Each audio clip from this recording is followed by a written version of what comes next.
નમસ્કાર વિદ્યાર્થી મિત્રો, ગુજરાતીમાં છઠ્ઠો પાઠ છે. સામગ્રી તો સમાજની છે ને. વિકાસ શર્મા લિખિત આ પાઠની આપણે વાત કરવાની છે આજે. તમારી પાસે ટેક્સ્ટ બુક છે અને ટેક્સ્ટ બુકની અંદર પેજ નંબર 29. તમે પણ આ વિડીયો જોતા હો તો સાથે સાથે ટેક્સ્ટ બુક ઓપન રાખીને સમજવાનો પ્રયત્ન ચોક્કસ કરજો. વિકાસ શર્મા એવા વ્યક્તિ કે જે ઉદ્યોગ સાથે સંકળાયેલા છે અને ઉદ્યોગ સાથે સંકળાયેલા હોવા છતાં પણ એમને પોતાના અનુભવો લખવાની એક ટેવ છે. આ અનુભવ મોટા ભાગે તેમણે અંગ્રેજી સામાયિકમાં જ લખેલા છે અને આ એક જ અનુભવ જે અહીંયા પ્રસ્તુત છે એ અનુભવ ને ટ્રાન્સલેટ કરીને અહીંયા મૂકવાનો પ્રયત્ન કરવામાં આવ્યો છે. અહીં વર્ણવવામાં આવેલી ઘટના આંખ ઉઘાડે તેવી છે. પૈસા આપીને વસ્તુ ખરીદી હોય તો પણ તેને બગાડવાનો અધિકાર કોઈને નથી. ભલે પૈસા તમે આપ્યા છે પણ એ પૈસા આપ્યા છે એટલે તમને એ વસ્તુ બગાડવાનો અધિકાર છે? ના, બિલકુલ નહીં. કારણ કે સામગ્રી આખા સમાજની છે. દરેક વસ્તુનો સાર્થક ઉપયોગ થવો જોઈએ. એ સૃષ્ટિ સંતુલન માટે પણ જરૂરી છે. આજે પોતાને ઊંચા માનીને અન્ય દેશના લોકો માટે પૂર્વગ્રહો ધરાવતા એ કેટલુંક ભ્રામક હોય છે એ પણ અહીંયા પ્રસંગ સમજાવે છે. કેટલીક વખત આપણે કોઈક દેશ વિશે, કોઈક વ્યક્તિ વિશે, કોઈક પરિવાર વિશે, કોઈ જાતિ વિશે આપણી એક ભ્રામક માન્યતા હોય છે. એ વાસ્તવિક રીતે પણ ખોટી હોય એવું પણ ઘણી વખત બનતું હોય છે. તો ચાલો ચેપ્ટર નંબર 6 સામગ્રી તો સમાજની છે ને એની ચર્ચા કરીએ.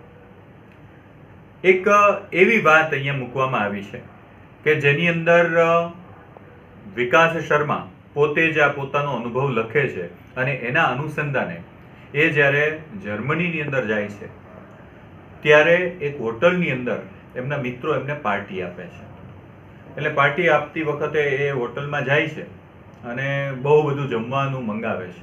આમ તો સ્વાભાવિક છે કે આપણે ઇન્ડિયન કલ્ચર પ્રમાણે તમે જોવા જાઓ તો અત્યારે મોટા ભાગે જે લોકો ખૂબ શ્રીમંત છે, જેમની પાસે ખૂબ પૈસા છે અને કદાચ બહુ પૈસા નથી, એ લોકો પણ રેસ્ટોરન્ટમાં જમવા જાય અને એમાંય પોતાના દાખલા તરીકે પોતાની કોઈ બહેનપણી સાથે કે પોતાની અર્ધાંગીની સાથે જમવા ગયા હોય તો એને ઇમ્પ્રેસ કરવા માટે કેટલી બધી વસ્તુઓ, કેટલી બધી પ્લેટો મંગાવી લેશે. અને જમવાનું કેટલું? તો કે એમાંથી માંડ અડધું, 50%. કોઈ લગ્ન પ્રસંગમાં તમે જમવા જાઓ તો એક જગ્યાએથી શરૂ કરી અને બીજી જગ્યા સુધી તમે જાઓ ત્યાં સુધીમાં બધી વસ્તુ એક વાર ચાખી પણ ન શકો એટલી બધી વસ્તુ હોય.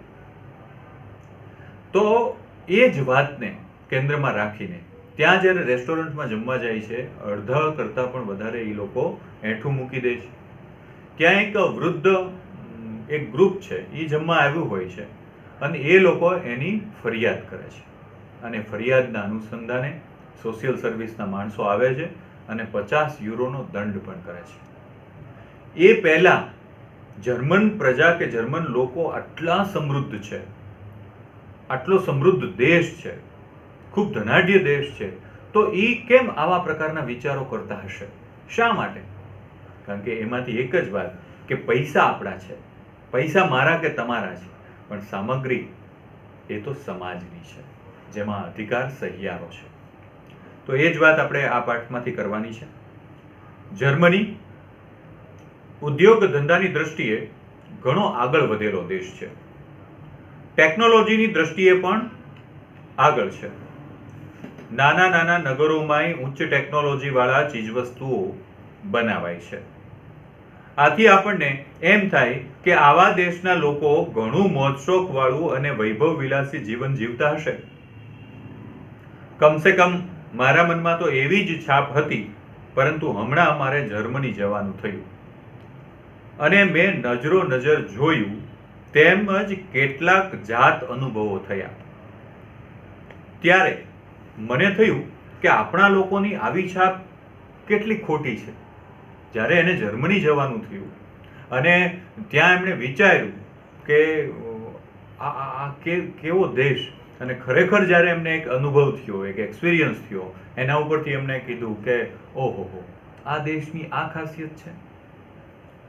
હું હેમ્બર્ગ પહોંચ્યો, જર્મનીનું એક શહેર. ત્યારે હેમ્બર્ગમાં કામ કરતા મારા મિત્રો મારા માટે એક પાર્ટી ત્યાંની એક રેસ્ટોરન્ટમાં ગોઠવી. હેમ્બર્ગ જાય છે અને હેમ્બર્ગ જાય છે એટલે ત્યાં જે આપણા દેશના જ અને અહીંયા એમના જે મિત્રો હતા લેખકના, એ મિત્રો એમને ત્યાં મળે છે અને એ આવ્યા છે એટલા માટે એક પાર્ટીનું આયોજન કરે છે અને રેસ્ટોરન્ટમાં જમવા જાય છે. રેસ્ટોરન્ટમાં પ્રવેશ્યા, જોયું તો ત્યાં ઘણા બધા ટેબલો ખાલી. એક ટેબલ ઉપર એક યુવાન દંપતી પોતાનું ભોજન લઈ રહ્યું હતું. એક યંગ કપલ છે એ પોતાનું ભોજન લઈ રહ્યું હતું. ત્યાં ઘણા બધા ટેબલો ખાલી પણ હતા અને એક દંપતી યુવાન પોતાનું ભોજન લઈ રહ્યા હતા. ટેબલ ઉપર માત્ર 2 જ ડીશ હતી. કેટલી? 2. મને થોડું આશ્ચર્ય થયું, આવું સાદું ખાણું? છોકરો તો કંજૂસ લાગે છે સાહેબ. આપણે ત્યાં તો જુવાનડો છોકરીને લઈને રેસ્ટોરન્ટમાં જાય તો જાતની વાનગીઓ એ મંગાવી લે અને આંજી નાખવું એટલે આટલું બધું એમ આંખો આમ મંજાઈ જાય. ખૂબ વધારે પડતો આમ પ્રકાશ આપણા આંખમાં આવી જાય તો આંખ કેવી આમ મંજાઈ જાય. એમ એ છોકરીને ઇમ્પ્રેસ કરવા માટે કેટલી બધી વસ્તુઓ મંગાવે કે આંખો અંજાઈ જાય. બીજા ટેબલ ઉપર કેટલીક વૃદ્ધ સ્ત્રીઓ હતી. જો રેસ્ટોરન્ટની અંદર એક ટેબલ ઉપર આ યંગ કપલ હતું, બીજું એક ટેબલ હતું ત્યાં વૃદ્ધ સ્ત્રીઓ હતી. અને વેઇટર આવે, એમની દરેકની ડિશમાં પોતાના વાસણમાંથી ખાવાનું થોડું પીરસી જાય. દરેક જણ બધું ખાઈ જાય, ડિશમાં એક દાણોય છોડે નહીં. બધાની ડિશ હતી, વેઇટર આવે થોડું નાખતો જાય, બધા જમી લે, વળી પાછો વેઇટર આવે થોડું નાખે, બધા જમી લે. એમ કરીને સાવ પૂરું થઈ ગયું અને બધાએ પછી ડિશ એકદમ એક દાણોય એમાં ડિશમાં નહીં. જોકે અમે એમના તરફ બહુ ઝાઝું ધ્યાન આપ્યું નહીં, કેમ કે અમારા ખાવામાં પડ્યા હતા. અમને સારી એવી ભૂખ લાગેલી. એને મારા સ્થાનિક મિત્રોએ ઘણું બધું ખાવાનું મંગાવેલું. અમને એ ટેબલ ઉપર વૃદ્ધ સ્ત્રીઓ છે એ ખાય છે એના ઉપર બહુ અમારું ધ્યાન નહોતું. અમે અમારા ટેબલ ઉપર ખાવાનું પડ્યું હતું, બહુ બધી ભૂખ લાગી હતી અને મિત્રોએ બહુ બધું મંગાવ્યું હતું એટલે ખાધું. રેસ્ટોરન્ટમાં ગીર્દી નહીં હોવાથી ખાણું ઝટ આવ્યું, મતલબ સર્વિસ એકદમ ફાસ્ટ હતી, ઝડપથી આવતું હતું. અમારે બીજા ઘણા બધા કામ હતા અને એ કામ હતા એટલે ખાણું અમે જલ્દી પતાવી નાખ્યું. અમે ઉઠ્યા એટલે લગભગ નહીં તોય અમે જે મંગાવેલું હતું એ ભોજનમાંથી 3 ભાગનું ભોજન અમારી ડીશમાં છંડાયેલું એટલે પડતું મૂકેલું. 3 ભાગનું જેટલું અમે જમ્યા એમાં 3 ભાગનું હતું એટલું તો ત્યાં પડતું મૂક્યું. અમે હજી રેસ્ટોરન્ટમાંથી બહાર નીકળી રહ્યા હતા. અમે તો હજી રેસ્ટોરન્ટની બહાર નીકળી જ રહ્યા હતા. તેવામાં કોઈકે અમને બોલાવ્યા. અમે જોયું તો પેલી વૃદ્ધ સ્ત્રીઓ અમારા વિશે રેસ્ટોરન્ટના માલિક સાથે કંઈક વાત કરી રહી હતી. આ લોકો જમીને ઊભા થયા, 3 ભાગનું એમને પડતું એ ઊભા થયા. ત્યાં જ એ રેસ્ટોરન્ટનો જે માલિક હતો એની પાસે પેલી વૃદ્ધ જે સ્ત્રીઓ હતી કંઈક વાત કરી રહી હતી અને એમણે અમારી સાથે અંગ્રેજીમાં વાત કરવાની શરૂઆત કરી. ત્યારે અમને એટલું સમજાયું કે અમે આટલો બધો ખોરાક અમારી ડિશમાં છોડીને ઊભા થઈ ગયેલા એ એમને ગમ્યું નહોતું. એ વૃદ્ધ સ્ત્રીઓને કઈ વાત નહોતી ગમી કે અમે આટલું બધું જે ડિશમાં પડતું મૂક્યું છે, એઠું મૂક્યું છે, એ વાત એમને પસંદ નહોતી. અને એ પસંદ નહોતી એની જ કંઈક ફરિયાદ કરવા માટે, એની જ કંઈક કમ્પ્લેન કરવા માટે એ લોકો ત્યાં ગયેલા. અમને થયું કે તેઓ નાહકના ખણખોદિયા છે. અમને એવું થયું કે આ લોકો કંઈક ખણખોદિયા, મતલબ કે આ વૃદ્ધ સ્ત્રીઓ એમની કંઈક કમ્પ્લેન કરે છે, એના રિલેટેડ એમને કંઈક કામ છે. એટલે અમે એમને કહી દીધું અમે જે મંગાવેલું તેના પૂરેપૂરા પૈસા અમે ચૂકવી દીધા છે. અમે જે કંઈ મંગાવ્યું છે એ એના પૈસા અમે પૂરેપૂરા ચૂકવી દીધા છે. અમે કેટલું ખાધું ને કેટલું છાંડ્યું એ તમારે કંઈ એની નિસ્બત નથી. ઓલી વૃદ્ધ સ્ત્રીઓ મેનેજર પાસે જઈ ફરિયાદ કરે છે એના માલિકને કે આ લોકોએ આટલું પડતું મૂક્યું છે. આ વૃદ્ધ સ્ત્રીઓ આ લોકો સાથે કંઈક અંગ્રેજીમાં ડિસ્કસ કરે છે અને તરત જ આ લોકો પ્રત્યુત્તર આપે છે કે ભાઈ પૈસા અમારા છે, અમે પડતું મૂક્યું છે ને, એમાં તમારે શું નિસ્બત છે? આવો જવાબ આપ્યો. પેલી વૃદ્ધ સ્ત્રીઓ ગુસ્સે થઈ. એમાંથી એક જણીએ તો ફોન કાઢ્યો અને કોઈકની સાથે થોડી વારમાં વાત કરી. સોશિયલ સિક્યુરિટીના જે માણસો હતા એ યુનિફોર્મ પહેરેલા હતા, એ આવી ગયા. એમાંથી એક જણ આવી પહોંચ્યો અને જે કંઈ બધું બન્યું હતું એને જાણ્યું. તરત જ એમને 50 યુરોનો દંડ, ત્યાંનું જે જર્મનીનું ચલણ છે એ યુરો છે, એટલે 50 યુરોનો દંડ કર્યો. અમે શાંત રહી ગયા. સ્થાનિક મિત્રોએ 50 યુરોનો દંડ ચૂકવી પણ દીધો અને એની પાસે ફરી પોતાની દિલગીરી વ્યક્ત કરી કે ભાઈ હવે ભૂલ થઈ ગઈ છે, માફી ચાહીએ છીએ, આવું અમારાથી બીજી વાર નહીં થાય. પૈસા પહેલા ઓફિસરે કડક અવાજમાં મક્કમતાથી અમને કહ્યું, બહુ કડક અવાજમાં કીધું અને બહુ મક્કમતાથી એને કહ્યું, વિદ્યાર્થી મિત્રો ખાસ સાંભળજો એનો જવાબ, તમારે જોઈતું હોય તેટલું જ તમે મંગાવો. બીજું, તમે ખાઈ શકતા હો તેટલું જ મંગાવો. પૈસા તમારા છે, પણ આ બધી સામગ્રી છે ને એ સમાજની છે. એટલે જેટલું ખાવું હોય એટલું જ ડિશમાં લ્યો. પૈસા ભલે તમારા છે, પણ આ બધી સામગ્રી છે ને એમાં સહિયારો એટલે કે સમાજનો અધિકાર છે. પણ બધી સામગ્રી, સાધન સામગ્રી તો સમાજની છે. દુનિયામાં હજી એવા ઘણા લોકો છે જે આ બધી જ સાધન સામગ્રીના તીવ્ર અભાવથી પીડાય છે. વિદ્યાર્થી મિત્રો, આપણા જ દેશની વાત કરો કે 30 કરોડ લોકો એવા છે કે જેને એક ટાઈમનું ભોજન માંડ મળે છે, જેમને આજે બપોરે જમ્યા હોય તો સાંજે ભોજન મળશે કે નહીં મળે એમને કોઈ વિશ્વાસ નથી. એ દેશની અંદર આપણી દેશની અંદર કેટલું એવું ને એવું પડતું મૂકી દઈએ છીએ. ઘણાને ટેવ હોય છે, ઘરે જમતા હો મંગાવી લ્યો અથવા તો ડીશમાં લઈ લ્યો, અડધું જમે, થોડું જમે, પછી કે આ મને નથી ભાવતું એમ કરીને પડતું મૂકી દો, એને ફેંકી દેવામાં આવે છે. એટલે સાધન સામગ્રી છે એ દુનિયાની અંદર અનેક લોકો આના કારણે હજી પણ ભૂખ્યા સૂઈ જાય છે. સાધન સામગ્રી જરી કંઈ બગાડ કરવાનો તમને કોઈ જ અધિકાર નથી. અમે છોભીલા પડી ગયા. છોભીલા પડવું એટલે શું? તો કે આમ શર્મિંદગી મહેસૂસ થયું. આપણે જ્યારે વાંકમાં હોય ત્યારે આપણો ચહેરો છે એ કેવો શોભીલો થઈ જાય શરમના કારણે. એવો આ બધાના ચહેરા પડી ગયા. અમને એમની વાત તદ્દન સાચી લાગી અને એ વાત એમની ખૂબ સાચી લાગી. આવા ધનવાન દેશના લોકોનું આવું માનસ જોઈને અમને અમારી જાત ઉપર શરમ ઉપજી. આવા ધનવાન દેશની અંદર લોકોનું માનસ આવું જોઈને અમને અમારા જ ઉપર શરમ આવવા લાગી. આપણે આમ બધું આમ સફાસટ કરીને ખાઈ ગયા હોય ને તો આપણને શું થાય ખબર? કે જે લોકો જોતા હશે ને એમ થાય કે આ તો કેવો માણસ છે, જો આને મેનર્સ નથી, એવું થાય. આપણે આપણા સ્ટેટસ માટે થઈને પડતું મૂકતા હોય છે. આપણે અહીંયા એવું સ્ટેટસ છે કે આપણે પડતું મૂકવું જોઈએ.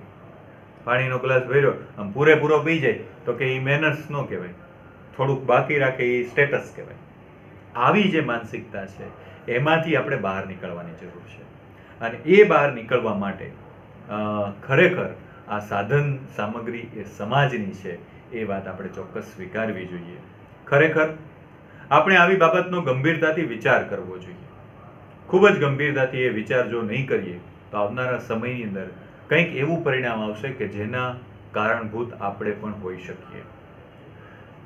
આપણે તો ધનવાન નહીં એવા દેશના નાગરિકો છીએ. જર્મન જેટલા તો આપણે ધનવાન નથી, એટલા સમૃદ્ધ તો નથી, એ દેશના આપણે નાગરિક છીએ. આપણે તો આવી રીતના અભાવથી પીડાતા લોકોને નજરો નજર જોઈએ છે. આમ આપણા ગામમાંથી શહેરમાંથી આમ નીકળીએ ત્યારે આવા આપણી આંખ સામે ગમે તે સમયે નીકળો ત્યારે ભૂખ્યો માણસ જોવા મળે છે. એ દેશની અંદર આપણે રહીએ છીએ. છતાં આપણી આંખ કેમ ઉઘડતી નથી? છતાં આપણે કેમ સમજતા નથી? ખોરાક ની ચીજવસ્તુઓનો આપણે કેટલો બેફામ બગાડ કરીએ છીએ. આજના લેટેસ્ટ જે લગ્ન પ્રસંગોનું જમણવાર છે એ તમે જુઓ, તમે તો અનુભવ્યું હશે કે કેટલી ચીજ વસ્તુઓનો બગાડ થતો હોય છે કે જે બિલકુલ જરૂરિયાત નથી. આ ઘટનાએ અમને બરાબર પાઠ ભણાવ્યો. આ લોકોને બરાબર એમાંથી શીખ મળી ગઈ. અમને અમારી ખોટી આદતો સુધારવાનો બોધપાઠ પણ આપ્યો. અમને દંડ ભર્યાની જે ટિકિટ મળેલી તેની ફોટોસ્ટેટ નકલ કરીને અમે દરેકે એક યાદગીરી રૂપે અમારી પાસે લઈ લીધી. જે દંડ કર્યો હતો ને 50 યુરોનો, એની બધાએ એક ઝેરોક્સ કરી લીધી અને બધાએ પોતાના પોકેટમાં એ દંડની કાપલી રાખી. અમે તે અમારા ઓરડાની દિવાલ ઉપર ચોંટાડી રાખી અને જે રૂમ હતો એની દિવાલ ઉપર એ જે દંડની કાપલી હતી એ ચોંટાડી દીધી. અમને કાયમ ઢંઢોળવા કે કોઈએ ક્યારેય કશોય બગાડ કરવો નહીં.